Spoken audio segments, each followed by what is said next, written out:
Cannibal Cop under house arrest at his mom's house tonight. It sounds like a bad beginning to a Law & Order episode.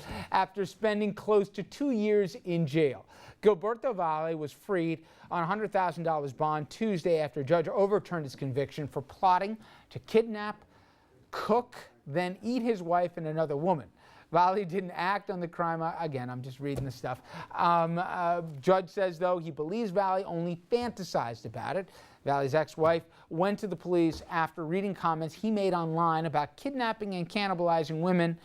He is barred from using computers and must undergo psych evaluation, and you can get all your all-you-can-eat dinner jokes out of the way here. All right, I want to bring in our legal dream team here, and tonight joined by Jim Koussouris, criminal defense attorney in Manhattan, lecturing at New York Law School, visiting professor at the University of Birmingham, not in Alabama, in England. Doug Von Oist, founding partner of Karsten Von Oist, focusing on corporate misconduct, selected as one of the Legal 500 most influential trial lawyers in the nation.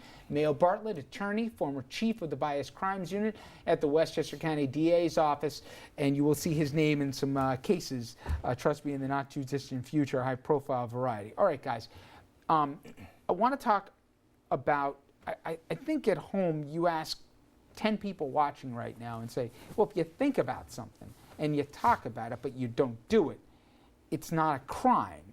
Mayo, obviously that's not right. If a judge had to reverse a ruling here, is thinking about something enough? Thinking about something can't be a crime. It shouldn't be. You have to have an overt action. You should have to at least be able to take some steps to make that thought a reality. And really, I think it's in everybody's best interest for that to be the case. Otherwise, simply you fantasizing about something or thinking about something or hallucinating even can become criminal. Okay, but wait a second. If I'm plotting to take action, do a violent action against a place, I amass weaponry or bomb-making stuff or whatever, that's enough to send me away. So why is it different if the guy's figuring out how to, fricassee Doug Von Oist here for dinner or whatever, cannibalize it, and he goes to, and he talks about it at length and everything else? Why is it, going and picking up materials for the stew different than doing it to make a bomb? Well, a lot of times also when you're talking about the bomb, you have a conspiracy, you have other acts, you have somebody getting illegal materials, building something you're not legally allowed to have. Here, the only thing that he'd have would be, I guess, cooking utensils, things like that. But everybody has those. Those are legal. So that's the difference here. I think that when you get to the point that you start to say someone's thoughts alone. Now, again, you can have thoughts, though, and you can make other plans, and you can say, okay, we're going to do it at this restaurant. Now, if you bring her to the restaurant, well, now it's a little bit different because now you're taking the next step in your plan. So you thought there was an overreaction of the court originally? Of the jury. Of the jury. Yeah. Well, and the thing is, when you have allegations like these, they're so sensational that it's difficult sometimes for a jury to be objective, so you start to really listen to how bizarre it is. I want to have a quasi-related case and get your two guys' take on this one. It's another case of an online activity that's at least a contributing factor that has landed a man in jail. 33-year-old Justin Ross Harris. Many of you may know this story by now.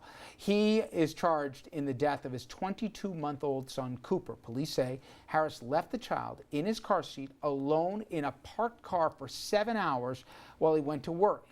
The father says he forgot to drop his son off at daycare. However, authorities say Harris and his wife both did online research into child deaths inside hot vehicles and looked up how hot the car would have to be for the child to die. Now, my point is only, listen, maybe there's enough evidence to convict them without their online activity, but looking up information, including, dangerous, environments for a child, that's not criminal, is it? Well, you have the crime already. Well, it could be the crime. You have the death of the child. So now you're looking at evidence that supports the theory that this is a murder. And so looking it up, if nothing happened, looking up how long a child takes to die in a car is not a crime. But when you have a child that's dead, that becomes evidence of intent. And that's exactly what it is in this case.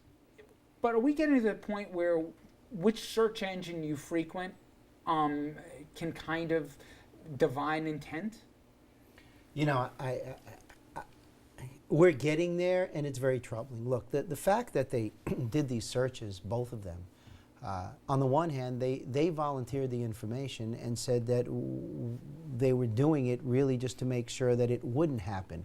And the fact that it winds up happening is obviously very troubling, but all of the facts that we have here are that they adored this child, that there was... If I'm sitting on a jury, Jim, right? You got a big problem put me with on it. a You got a jury, big problem with it. and this guy, forget about whether he came back once during the day or not. You leave a kid in the car for 7 hours. First of all, you're an idiot, okay? But second of all, you then happen to look up the information about what a hot car and the impact on a child and how long it would take to kill the child and how hot the car's internal temperature to have to be to kill a child. I'm on the jury, whether it should or it shouldn't, it's in my head that this guy put some thought into it. Well, I have to say, I have to agree with you, but then you do want to know when that search was done. I mean, if it was done months and months and months ago and it really was just a matter of I have a newborn child and how do I protect the child and so on and so forth, that's one thing. I have to say that it would be more troubling if that search was done by both of them in the week or days before this happened. Rich, it's almost like the guy has to almost testify at trial. Absolutely. And he has to provide that explanation. And this goes to, tell it to the jury. And how he tells them what he was doing, it's a big question. And the jury can give that whatever weight they choose. They can adopt the viewpoint of the defense, or they can take the prosecutions, or they can decide it doesn't mean anything at all. All right. When we come back here, there's a couple cases I got to get these guys' take on. One is, you hear about that nanny from hell? Imagine, this is not hypothetical, this happened. You hire a live-in nanny who after about a month, things going okay, decides, I'm not working anymore, but you know what? I'm gonna stay in your house. And by the way, I don't want you to be in the house between 8A and 8P. I know you own the house. I know you pay all the bills here, but I'm now basically a squatter. Think about that, because that's a reality for a California couple here, and why the court says, believe it or not, the nanny can stay. We'll have that and more after this.